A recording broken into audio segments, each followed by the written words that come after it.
Now let's do a few questions so that you get a hang of this term, molarity.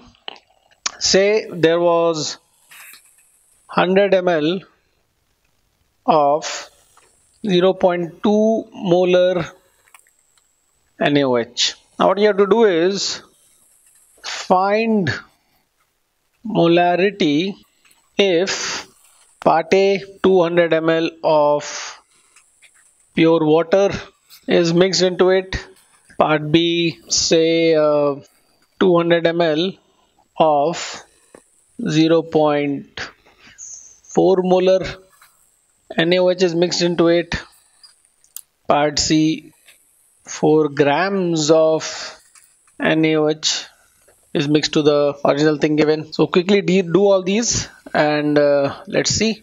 Let's verify the answer. So part A. Now before getting the exact numerical answer, let's just see the sense what is happening over here. You have 100 ml of 0.2 molar NaOH and you are dissolving 200 ml of pure water. So the molarity or the concentration is going to become less. Say in one glass of 0.2 molar sugary water, you are going to dissolve 2 glasses of water. Then the sweetness is going to go less. So had you dissolved 100 ml of pure water in 100 ml of 0.2 molar NaOH, I guess since the volume has doubled and the number of moles of NaOH has not changed because the pure water is having no moles of NaOH in it, then your molarity would have become half. If you are dissolving more than 100 ml, which is 200 ml, your molarity answer should come less than half of the original one. So it should come less than 0.1. So let's see what it comes. In fact, it should come 1/3 because the total volume has become 3 times. 100 plus 200 is 300. So total volume has become 3 times and the number of moles have remained same. So let's just calculate whether our answer comes as 1/3 of 0.2 molar or not. I'll try to represent the question in figure form, figuratively, so that you have a better idea of what is happening. This was 100 ml 0.2 molar solution, and I'm going to I'm going to pour this into 200 ml of water. Now the moles or the molecules of NaOH is here only. The molecules of NaOH is not in there. So how many molecules of NaOH are there? Let us just find that out first. Because ultimately what we require is, to get the molarity, we require the total number of moles or molecules of NaOH and the total volume. So when we are going to put this 100 ml of 0.2 molar NaOH into pure water, these moles are going to go from this bucket into that. So how many moles for those? So 100 ml 0.2 molar, we can use the formula of N is equal to M into V. So we'll rather do it in millimoles because the volume is also a fraction, the molarity is also a fraction. So if you do in moles, it will be a very small fraction. So let us do in millimoles. So the number of moles over here is N is equal to 0.2 into 100, that is 20 millimoles. So you have got 20 millimoles. When put into the other bucket which was having 200 ml of water, the millimoles of NaOH will remain same. That would be 20 millimoles. So to get the molarity, we should write the volume in the denominator, and since the number of moles is in millimoles, we'll write the volume in milliliters to get the molarity right, which will be moles per liter. Milli and milli will get cancelled. So if I mix and there is no contraction or expansion and nothing like in these questions, it won't be. So the total volume will become 100 ml plus 200 ml, which is 300 milliliter. So mind you, had we used moles on top, we should have used liters in the bottom. So what we get is 2 by 30. So it was 0.2 by 3, by the way, which is 1/3 of the earlier thing. So that's our answer, 2 by 30 or 1 by 15 molar. So this you can write 2 by 3 is So you can write 667. So 2 by 3 is 0.667. So 0.0667 molar. Now quickly going on to the next part, which is if I mix 200 ml of 0.4 molar. Now again using the same logic, if this is a bucket of 200 ml and we have got, now this is not pure, or else I'll just rub it off and use the same diagram. So for the first part we got the answer as 0.0667 molar or 1 by 15 molar. That was our answer for the first part. We are doing the next part now. So this time we have 200 ml of 0.4 molar NaOH. That means this solution also has NaOH in it. So our basic ploy is to get the NaOH from here, NaOH from there, add the total molecules or moles of NaOH, divide by total volume. But before we do that, let me just quickly ask you whether the answer would be nearer to 0.4 or nearer to 0.2, or will it be exactly in between, which is 0.3 molar? Will it be 0.3 molar, less than 0.3 molar, or greater than 0.3 molar? So what do you think?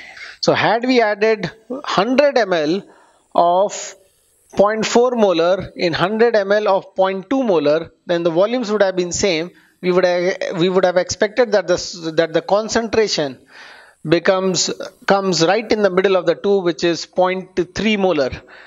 But now we are not adding 100 ml, we are adding more than 100 ml. Means we are adding the higher concentration thing, which is 0.4, more than the lower concentration thing, which is 0.2. So our expected answer is more towards 0.4 and less towards 0.2. So the answer should come greater than 0.3 molar. So let's see. So how many moles do we have in here?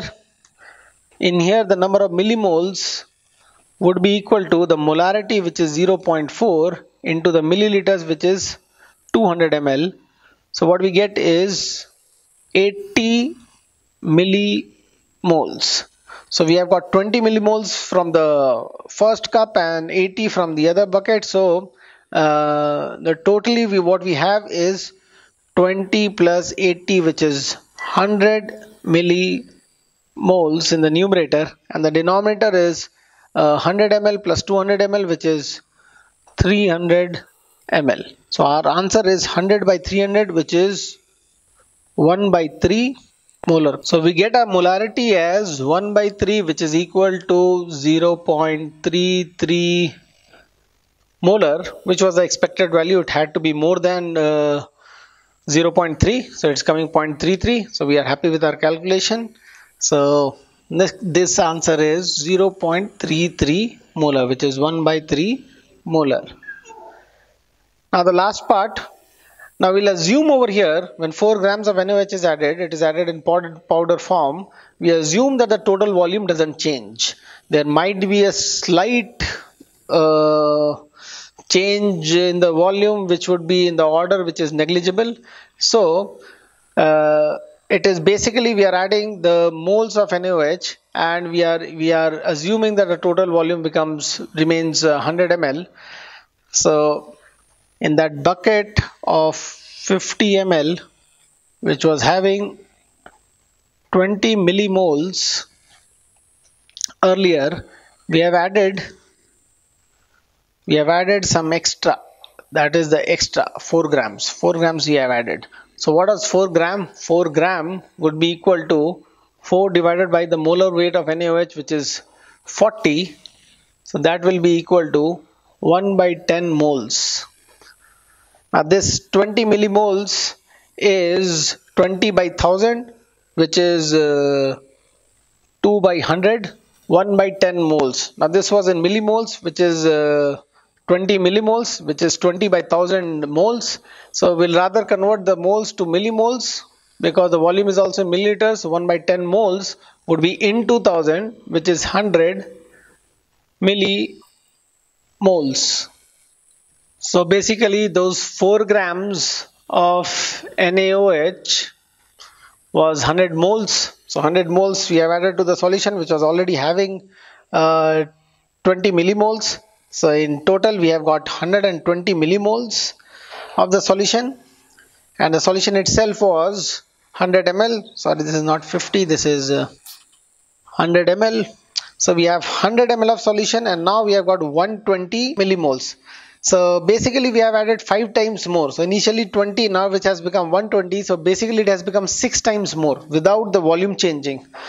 So the volume remains same. The molarity should increase 6 times because the number of moles have increased 6 times. So the answer should come 6 into 0.2, which is 1.2. Let's see. Molarity is given by total moles in the solution now, which is 120 millimoles divided by total volume of the solution, which is what was earlier 100 milliliters. So milli gets cancelled. You have moles per liter, which is called molarity. 1.2 molar or 1.2 moles per liter. That's the concentration, and that was the expected answer. It is 6 times more because the number of moles have become 6 times more. So you need not do things mentally. Figure out the number of moles, calculate it right, ensure that the total volume you are putting is the correct total volume. If two things are mixed, then the volume increases. So sometimes students overlook, particularly in the following chapters like ionic equilibrium, chemical equilibrium, and other chapters. The total volume changes, but you tend to ignore the total volume, and all of your concentration is towards finding the moles alone. So not only the total moles, but also the total volume is important to get your molarity right.